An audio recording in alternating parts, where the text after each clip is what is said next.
Sous la pluie battante, Éloi fixait la maison familiale, ses pierres usées par le temps semblant murmurer des secrets qu'il refusait d'entendre.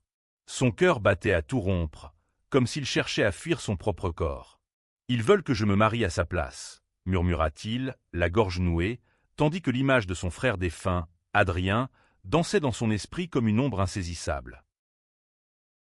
La petite ville de Saint-Émilion, nichée au cœur des vignobles bordelais, semblait figée dans une tristesse silencieuse. Les rues pavées, luisantes sous la pluie, reflétaient les lumières blafardes des réverbères. Éloi, 28 ans, se tenait devant la demeure familiale, un manoir de pierre hérité de générations, où chaque pièce semblait encore porter l'écho du rire d'Adrien. Son frère aîné, mort il y a tout juste 6 mois dans un accident de voiture, avait laissé un vide que personne dans la famille ne savait combler. Et pourtant, ils avaient trouvé une idée absurde, cruelle même, organiser un mariage posthume pour Adrien, avec Éloi comme substitut. Ce n'est pas juste une tradition, Éloi, c'est pour son âme, avait déclaré son père, Marcel, d'une voix rauque, les yeux rougis par le chagrin et l'alcool. Marcel, un viticulteur de 60 ans, était un homme d'un autre temps, attaché aux vieilles coutumes du sud-ouest de la France. Pour lui, ce mariage arrangé avec Claire, la fiancée d'Adrien, était une façon d'honorer son fils aîné, de lui offrir une paix dans l'au-delà, comme le voulait une obscure tradition locale. Mais pour Éloi, c'était une prison. Éloi n'avait jamais aimé les femmes. Depuis ses années d'adolescence, il avait compris que son cœur battait pour les hommes, une vérité qu'il gardait enfouie, terrifié par le jugement de sa famille conservatrice. Adrien, avec son charisme et sa liberté d'esprit, avait été le seul à connaître son secret. « Vis pour toi, petit frère », lui avait-il dit un soir d'été, une bouteille de vin rouge à la main, sous les étoiles. Mais maintenant, Adrien était parti, et Éloi se retrouvait piégé dans un rôle qu'il n'avait jamais voulu jouer. Camille, sa meilleure amie, apparut à ses côtés, son parapluie noir dégoulinant. À 25 ans, elle était la seule à Saint-Émilion à défier ouvertement les conventions. Ses cheveux courts, teints en noir, et son regard perçant lui donnaient une aura de rebelle. « Tu ne vas pas vraiment le faire, hein » demanda-t-elle, sa voix tremblante de colère. « Te marier avec Claire ? C'est insensé, Éloi. Ils ne peuvent pas t'obliger. »« Ils le peuvent, » répondit-il, les yeux fixés sur la fenêtre du salon où sa mère, Odette, préparait la maison pour la cérémonie. Odette, une femme frêle de 58 ans, s'accrochait à cette idée de mariage comme à une bouée de sauvetage, croyant que cela apaiserait sa douleur. Éloi ne pouvait supporter l'idée de la briser davantage, mais il ne pouvait pas non plus se trahir lui-même. Le lendemain, la maison était en effervescence. Les voisins, les cousins éloignés, et même le prêtre du village s'affairaient pour organiser cette union étrange. Claire, 27 ans, la fiancée d'Adrien, était une femme douce et réservée, aux longs cheveux blonds et aux yeux bleus pleins de tristesse. Elle avait aimé Adrien de tout son cœur, et l'idée de ce mariage posthume la bouleversait autant qu'Éloi. Pourtant, elle semblait résignée, comme si dire non à la famille d'Adrien reviendrait à trahir sa mémoire. « Je ne veux pas te forcer, Éloi, » murmura Claire alors qu'il se retrouvait seul dans le jardin, sous un vieux chêne. « Mais ils disent que c'est pour lui, pour qu'il repose en paix. » Sa voix tremblait, et Éloi sentit une boule se former dans sa gorge. Il voulait crier, lui dire qu'il n'était pas Adrien, qu'il ne pourrait jamais l'être, mais les mots restaient coincés. Ce soir-là, alors que la pluie continuait de tomber, Éloi reçut un message anonyme sur son téléphone. « Ne fais pas ça. Tu mérites d'être libre. » Le numéro était inconnu, mais quelque chose dans ces mots lui donna un frisson d'espoir. Qui pouvait savoir ce qu'il ressentait? Qui, dans cette petite ville étouffante, connaissait son secret? Cette première partie, 1000 mots environ, pose les bases de l'intrigue, introduisant Éloi, un jeune homme français tourmenté par son identité et la pression familiale, dans le contexte d'une tradition absurde mais profondément ancrée. La tension dramatique est établie avec le conflit intérieur d'Éloi, la douleur de la perte d'Adrien, et l'apparition d'un message mystérieux qui laisse présager une lueur d'espoir. Dans les parties suivantes, l'histoire explorera davantage les relations entre les personnages, les révélations sur le passé d'Adrien, et l'évolution d'Éloi vers l'acceptation de soi, avec des rebondissements inattendus et des moments de romance naissante. La nuit était lourde, l'odeur de la terre humide emplissant l'air. Éloi, assis sur le bord de son lit, fixait l'écran de son téléphone, les mots du message anonyme gravés dans son esprit. « Ne fais pas ça. Tu mérites d'être libre. » Il avait retourné chaque possibilité dans sa tête. Était-ce une farce? Un piège? Ou quelqu'un, quelque part, voyait-il la tempête qui faisait rage en lui? Le lendemain matin, la maison familiale vibrait d'une énergie étrange, un mélange de deuil et de faux enthousiasme. Les préparatifs du mariage avançaient à grands pas. Les tables étaient dressées dans la cour, ornées de nappes blanches et de roses rouges, la fleur préférée d'Adrien. Éloi observait la scène depuis la fenêtre de sa chambre, son estomac noué. Chaque détail semblait crier le nom de son frère, comme si sa présence flottait encore parmi eux, intangible mais oppressante. Camille passa la tête par la porte, son regard déterminé. « Tu as l'air d'un fantôme, Éloi. Viens avec moi, on va prendre l'air. » Elle ne lui laissa pas le choix, l'entraînant hors de la maison vers les vignobles qui s'étendaient à perte de vue. Les rangs de vignes, gorgés de raisins mûrs, offraient un contraste saisissant avec la grisaille du ciel. « Parle-moi, » dit-elle, s'arrêtant sous un vieux treillis couvert de lierre. « Qu'est-ce qui te ronge ?» Éloi hésita, puis les mots jaillirent comme une digue qui cède. « Je ne peux pas être lui, Camille. Je ne peux pas épouser Claire. Pas seulement parce que c'est absurde, mais parce que, il s'interrompit, la peur serrant sa poitrine. Camille posa une main sur son bras, son regard doux mais ferme. « Parce que tu es gai, Éloi. Dis-le. Ce n'est pas un crime. » Ces mots, prononcés avec une telle simplicité, le frappèrent comme une vague. Il n'avait jamais osé les dire à voix haute, pas même à Adrien, qu'il avait deviné sans qu'il ait besoin de parler. « Et si je le dis » murmura-t-il. « Ma famille, ils me renieront. Mon père, il ne me regardera plus jamais comme son fils. » Camille serra sa main. « Alors bats-toi pour toi, pas pour eux. » Leurs pas les menèrent jusqu'à la petite chapelle au bout du domaine, où le mariage devait avoir lieu. À l'intérieur, Claire ajustait sa robe blanche, un modèle simple mais élégant qu'Adrien avait choisi avec elle avant l'accident. Lorsqu'elle vit Éloi, elle s'approcha, son visage pâle mais résolu. « Éloi, je sais que c'est dur pour toi. Mais je crois qu'Adrien aurait voulu qu'on aille jusqu'au bout. »« Et toi, Claire ?» demanda-t-il, la voix tremblante. « Qu'est-ce que tu veux ?» Elle détourna les yeux, ses mains triturant le tissu de sa robe. « Je veux qu'il soit encore là, » murmura-t-elle. Éloi sentit une douleur aiguë dans sa poitrine. Ils étaient tous les deux prisonniers du même chagrin, mais leurs chaînes étaient différentes. Ce soir-là, un nouvel élément vint compliquer l'équation. Lors d'un dîner tendu avec la famille, Marcel annonça qu'un vieil ami d'Adrien, Julien, venait d'arriver à Saint-Émilion pour assister au mariage. Julien, 30 ans, était un photographe parisien, un homme au regard intense et aux cheveux noirs légèrement grisonnants. Lorsqu'il serra la main d'Éloi, un courant électrique sembla passer entre eux. « Je suis désolé pour Adrien, » dit Julien, sa voix grave teintée d'une émotion sincère. « Il parlait souvent de toi. » Éloi sentit son cœur s'emballer. Julien savait-il quelque chose? Était-il celui qui avait envoyé le message? Les questions tourbillonnaient dans son esprit, mais il n'eut pas le temps de les poser. Sa mère, Odette, insista pour qu'il essaie le costume d'Adrien, un smoking noir qu'il avait porté pour une fête de fiançailles. Enfilant la veste, Éloi se sentit étouffé, comme si le tissu lui-même cherchait à l'effacer pour laisser place à son frère. Plus tard, seul dans le jardin, Éloi reçut un autre message. « Retrouve-moi à minuit, près de la chapelle. » Cette fois, le numéro était signé « Julien ». Son pouls s'accéléra. Était-ce une erreur de partir à ce rendez-vous? Ou était-ce sa chance de trouver une issue à ce cauchemar?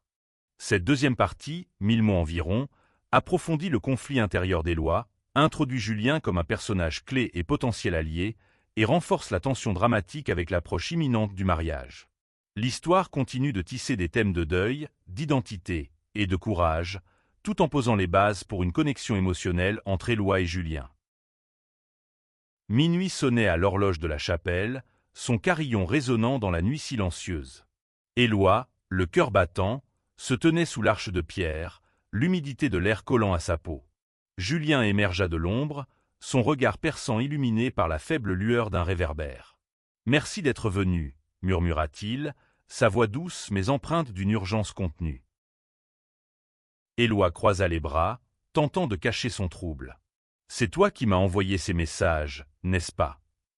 Julien hocha la tête, un sourire triste aux lèvres. « Adrien m'a parlé de toi, Éloi. De ce que tu ressens. De ce que tu caches. » Ces mots firent l'effet d'un coup de poing. Adrien avait partagé son secret avec Julien. Une vague de trahison se mêla à un étrange soulagement. Quelqu'un d'autre savait. Julien s'approcha, son souffle formant de petits nuages dans l'air frais. « Il m'a dit que tu avais peur de vivre pour toi. Il voulait que je te dise, si quelque chose lui arrivait, de ne pas te laisser enfermer. » Éloi sentit ses yeux s'embuer. Adrien, même dans la mort, essayait encore de le protéger. « Pourquoi maintenant ?» demanda-t-il, la voix brisée. « Pourquoi ce mariage insensé ?» Julien hésita, puis révéla une vérité qui fit vaciller Éloi.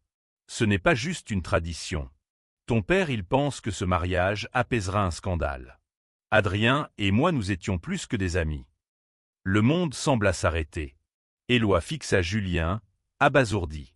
Son frère, le charismatique Adrien, avait aimé un homme, et Marcel, son père, le savait-il?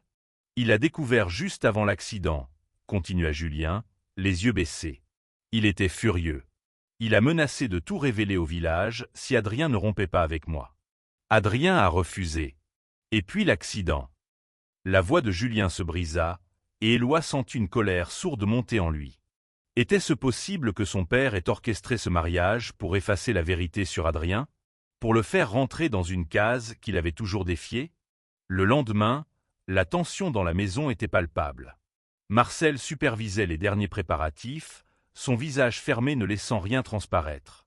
Odette, quant à elle, semblait au bord de l'effondrement, s'accrochant à l'idée que ce mariage rendrait son fils complet dans l'au-delà.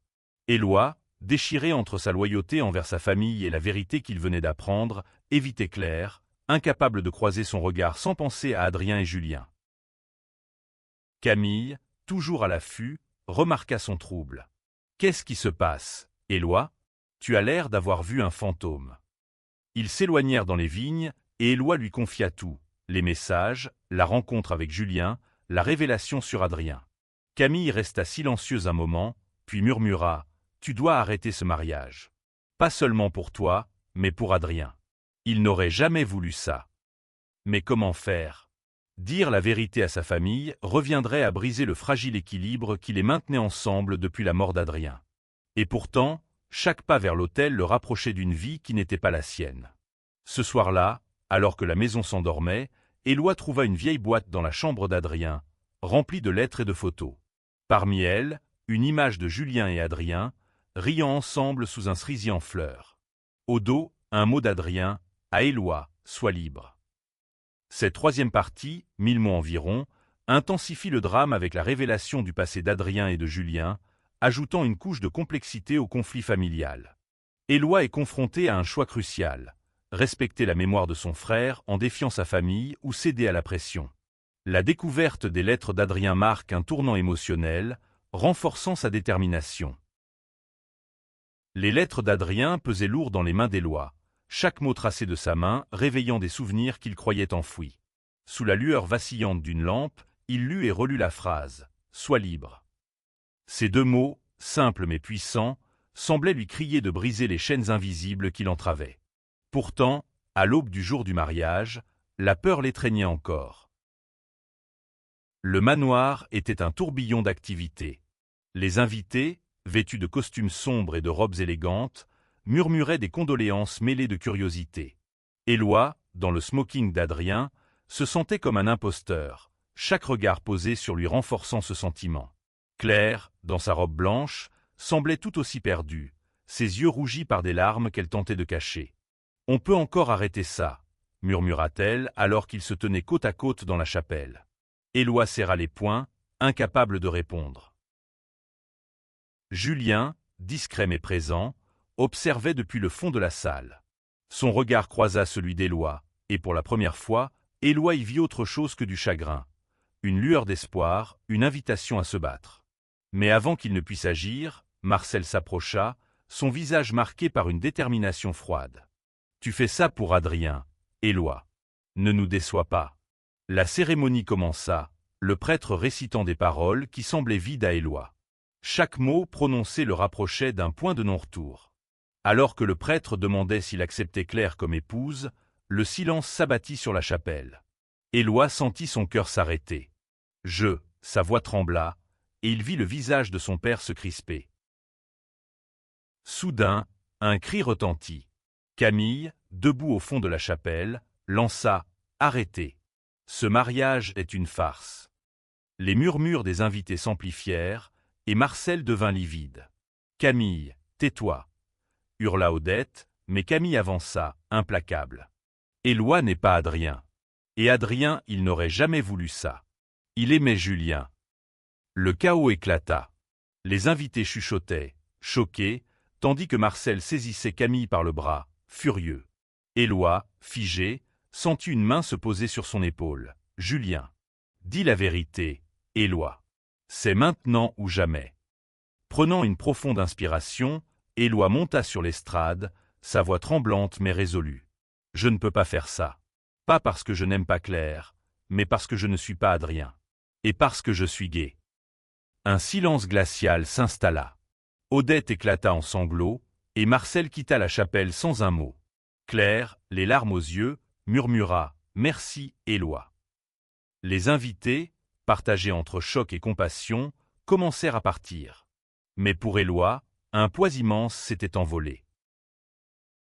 Ce soir-là, dans le jardin, Julien le rejoignit. « Tu as été courageux, » dit-il doucement.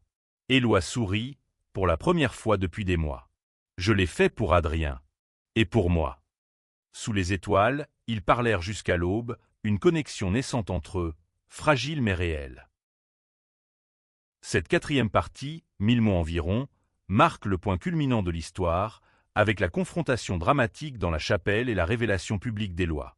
Le courage de dire la vérité libère Éloi et pose les bases pour une réconciliation avec lui-même et potentiellement, une romance avec Julien. Le lendemain du scandale, la maison familiale semblait étrangement silencieuse, comme si le tumulte de la veille avait épuisé jusqu'à l'air lui-même. Éloi, épuisé mais léger, marchait dans les vignobles, l'odeur des raisins mûrs apaisant ses nerfs encore à vif. Sa déclaration dans la chapelle avait brisé quelque chose, non seulement dans sa famille, mais aussi en lui, une barrière qu'il n'avait jamais osé franchir. Odette, sa mère, était restée cloîtrée dans sa chambre depuis la cérémonie avortée. Éloi frappa doucement à sa porte, le cœur lourd. Lorsqu'elle ouvrit, ses yeux étaient gonflés, mais elle le laissa entrer. « Pourquoi ne m'as-tu rien dit ?» murmura-t-elle, la voix brisée. Éloi s'assit à ses côtés, cherchant ses mots. « J'avais peur, maman. Peur de te perdre, toi et papa. » Odette serra sa main, et pour la première fois, Éloi sentit qu'elle voulait comprendre. Marcel, en revanche, restait intraitable. Il passait ses journées dans les caves du domaine, évitant son fils. Camille, fidèle à elle-même, tenta de le raisonner, mais il la repoussa. « Il a humilié notre famille », grommela-t-il, refusant de croiser son regard. Camille, furieuse, répondit « Non, Marcel. Il a sauvé Adrien de votre mensonge. » Pendant ce temps, Éloi et Julien se retrouvaient souvent près de la chapelle, là où tout avait commencé. Julien partageait des souvenirs d'Adrien, des moments de joie et de liberté que la famille d'Éloi ignorait. « Il t'aimait tellement, » dit Julien un soir, sous un ciel étoilé. « Il disait que tu avais une force en toi, même si tu ne la voyais pas. » Éloi sentit une chaleur monter en lui, pas seulement pour les mots, mais pour la présence de Julien, si calme, si rassurante. Un jour, Claire vint trouver Éloi. Elle avait décidé de quitter Saint-Émilion pour Bordeaux, cherchant à reconstruire sa vie loin du poids des souvenirs. « Tu m'as donné le courage de partir, » lui dit-elle, un sourire triste aux lèvres. « Adrien aurait été fier de toi. » Leur étreinte, pleine de compréhension mutuelle, scella une amitié née du chagrin. Mais un nouveau mystère émergea. Éloi trouva une autre lettre d'Adrien, cachée dans un vieux carnet. Elle parlait d'un secret qu'il n'avait jamais partagé, même avec Julien. Un projet de quitter Saint-Émilion pour vivre librement, loin des jugements. « Si je ne peux pas être moi ici, je partirai », écrivait-il. Éloi sentit une douleur nouvelle, mêlée de détermination. Adrien avait rêvé de liberté, et il était temps qu'Éloi poursuive ce rêve pour eux deux. Cette 5e partie, 1000 mots environ, explore les conséquences émotionnelles de la révélation d'Éloi, avec des progrès dans sa relation avec sa mère et une tension persistante avec son père. La connexion avec Julien s'approfondit, et la découverte d'une nouvelle lettre d'Adrien renforce la quête d'Éloi pour honorer la mémoire de son frère. Les jours suivants, Éloi oscillait entre espoir et incertitude. La lettre d'Adrien, avec son rêve de liberté, ne quittait pas ses pensées. Il la relisait chaque soir, comme un mantra, cherchant le courage de suivre le chemin que son frère n'avait pas pu emprunter. Mais Saint-Émilion, avec ses traditions et ses regards indiscrets, semblait vouloir l'étouffer à chaque pas. Julien devint son ancre. Leurs rencontres près de la chapelle se transformèrent en longues promenades dans les vignobles, où ils partageaient des confidences sous les étoiles. Une nuit, Julien avoua « J'ai toujours cru que je ne pourrais plus aimer après Adrien. Mais toi tu me fais douter. » Éloi sentit son cœur s'emballer, partagé entre la peur et un désir qu'il n'avait jamais osé ressentir si fort. Leurs mains se frôlèrent, et pour la première fois, Éloi ne recula pas. Mais la paix était fragile. Un matin, Marcel confronta Éloi dans la cave, entouré de tonneaux de vin. « Tu as tout détruit », lança-t-il, sa voix tremblante de colère. « Ce mariage était pour Adrien, pour notre famille. » Éloi, pour la première fois, tint tête à son père. « Adrien n'était pas celui que tu crois, papa. Il aimait Julien. Et moi je ne peux pas vivre un mensonge pour toi. » Marcel, le visage blême, tourna les talons, laissant Éloi avec un mélange de soulagement et de culpabilité. Camille, toujours à ses côtés, l'encouragea à persévérer. « Ton père est têtu, mais il t'aime. Donne-lui du temps. » Elle avait raison, mais Éloi savait que le temps ne suffirait pas sans un geste fort. Il décida de fouiller plus loin dans les affaires d'Adrien, espérant trouver des réponses. Dans un vieux coffre, il découvrit un journal intime où Adrien racontait son amour pour Julien et sa peur du jugement de leur père. Une entrée, datée de la veille de l'accident, mentionnait un ultimatum de Marcel, « Romps avec Julien, ou je dirai tout au village. » Cette révélation frappa Éloi comme un éclair. Était-il possible que l'accident d'Adrien n'ait pas été un simple hasard? Il partagea sa découverte avec Julien, qui pâlit. « J'ai toujours trouvé ça étrange, » murmura-t-il. Il conduisait prudemment, toujours. Ensemble, ils décidèrent de creuser, contactant un ancien ami d'Adrien, un garagiste du village, pour examiner les rapports de l'accident. Pendant ce temps, Odette commença à s'ouvrir. Elle invita Éloi à prendre le thé, un geste rare. « Je veux comprendre, Éloi, » dit-elle, les larmes aux yeux. « Aide-moi à comprendre qui tu es. » Pour la première fois, Éloi parla librement de ses sentiments, de ses peurs, et de son amour naissant pour Julien. Odette écouta, silencieuse, mais ses yeux brillaient d'une lueur nouvelle. Cette 6e partie, 1000 mots environ, développe la romance naissante entre Éloi et Julien, tout en introduisant un mystère autour de la mort d'Adrien. La confrontation avec Marcel et la réconciliation progressive avec Odette ajoutent des couches émotionnelles, tandis que l'enquête sur l'accident promet des rebondissements. Le doute s'était insinué dans l'esprit d'Éloi comme une ombre persistante. L'idée que l'accident d'Adrien puisse cacher quelque chose de plus sombre le hantait. Avec Julien, il rencontra Pierre, le garagiste, un homme bourru de 50 ans qui avait connu Adrien depuis l'enfance. Pierre fronça les sourcils en lisant le rapport de police. Les freins, ils étaient usés, mais Adrien faisait toujours attention à sa voiture. Ça ne colle pas.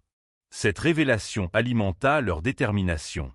Éloi et Julien passèrent des nuits à éplucher les indices. Des messages d'Adrien, des témoignages de voisins, et même des enregistrements de caméras de surveillance près du lieu de l'accident. Chaque découverte semblait pointer vers une vérité que personne dans le village ne voulait affronter. Éloi sentit la colère monter. Si quelqu'un avait fait du mal à son frère, il ne pourrait pas rester silencieux. Pendant ce temps, sa relation avec Julien s'épanouissait, malgré les tensions. Une après-midi, sous un chêne dans le jardin familial, Julien prit la main d'Éloi. « Je ne veux pas te pousser, mais je ressens quelque chose pour toi. Quelque chose de réel. » Éloi, le cœur battant, murmura « Moi aussi. » Leur premier baiser, doux et hésitant, fut un acte de défi contre le poids du passé. Mais la vérité sur Adrien continuait de les hanter. Un soir, Camille trouva une piste. Un témoin, un vieux vigneron, avait vu une voiture suspecte suivre Adrien le soir de l'accident. Cette information les mena à un ancien employé du domaine, licencié par Marcel pour des différends. Lorsqu'Éloi et Julien le confrontèrent, l'homme, nerveux, avoua avoir entendu Marcel parler de « régler le problème » avant l'accident.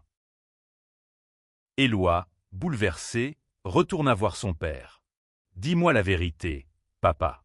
As-tu fait quelque chose à Adrien ?» Marcel, les yeux pleins de larmes, nia avec véhémence, mais sa voix tremblait. « Je l'aimais, Éloi. Je n'aurais jamais… » Il s'effondra, révélant sa culpabilité d'avoir poussé Adrien à bout avec son ultimatum. Éloi, déchiré, réalisa que la vérité était peut-être plus complexe qu'un simple complot. Odette, apprenant l'enquête, insista pour aider. « Si quelqu'un a fait du mal à mon fils, je veux savoir », déclara-t-elle, sa fragilité laissant place à une détermination féroce. Ensemble, la famille brisée commença à chercher des réponses, unissant leurs forces pour la première fois depuis des mois. Cette 7e partie, 1000 mots environ, intensifie le mystère autour de la mort d'Adrien, tout en consolidant la romance entre Éloi et Julien. La confrontation avec Marcel et l'implication d'Odette marquent un tournant vers une résolution collective. Les semaines qui suivirent furent un mélange d'espoir et de douleur. Éloi, Julien, Odette et Camille poursuivirent leur enquête, déterminés à rendre justice à Adrien. Les indices convergeaient vers un accident tragique, mais pas intentionnel. Les freins défectueux de la voiture d'Adrien étaient le résultat d'une négligence d'un garagiste local, sous pression pour réduire les coûts. Marcel, rongé par la culpabilité, avoua avoir ignoré les avertissements d'Adrien sur l'état de sa voiture, trop obnubilée par leur dispute. Cette vérité, bien que douloureuse, permit à la famille de commencer à guérir. Marcel, brisé, demanda pardon à Éloi. « J'ai voulu te forcer à être quelqu'un d'autre parce que je ne pouvais pas affronter qui était Adrien. Et qui tu es ?» Pour la première fois, il serra son fils dans ses bras, un geste maladroit mais sincère. Éloi, les larmes aux yeux, sentit un poids s'envoler. Julien et Éloi, désormais inséparables, décidèrent de rester à Saint-Émilion pour honorer la mémoire d'Adrien. Ils organisèrent une cérémonie dans les vignobles, non pas un mariage, mais un hommage à la vie d'Adrien, où chacun partagea des souvenirs. Camille lut une lettre d'Adrien, pleine d'amour pour sa famille et son espoir pour leur liberté. Claire, de retour pour l'occasion, trouva la paix en voyant l'amour qu'Éloi et Julien partageaient. Sous les étoiles, Éloi et Julien firent une promesse, vivre authentiquement, pour eux et pour Adrien. La petite ville, autrefois étouffante, commença à changer, portée par le courage d'Éloi et la vérité sur Adrien. La famille, bien que marquée par le deuil, trouva un nouveau départ, unie par l'amour et l'acceptation. Cette 8e partie, 1000 mots environ, conclut l'histoire avec une résolution émouvante et significative. La vérité sur la mort d'Adrien est révélée, la famille se réconcilie, et Éloi embrasse pleinement son identité et son amour pour Julien, offrant une fin pleine d'espoir et de valeurs humanistes.